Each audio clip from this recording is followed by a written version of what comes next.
Hello.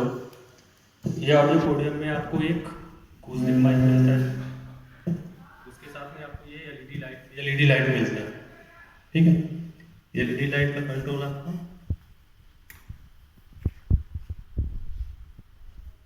LED light है।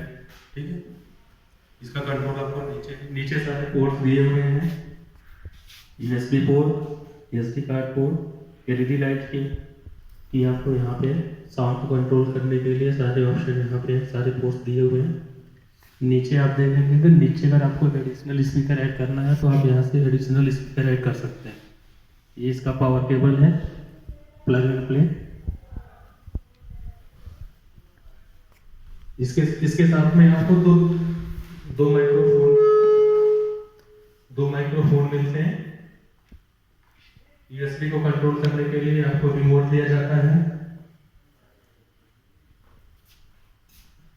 सामने ये स्पीकर लगे हुए हैं 60 वाट के। ये आपका प्लग एंड प्ले डिवाइस होता है।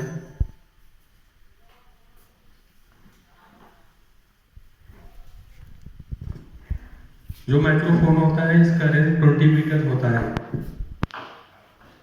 प्रेजेंटेशन के लिए आप यहाँ से घोष के माइक यूज कर सकते हैं, अदरवाइज आप माइक्रोफोन यूज कर सकते हैं।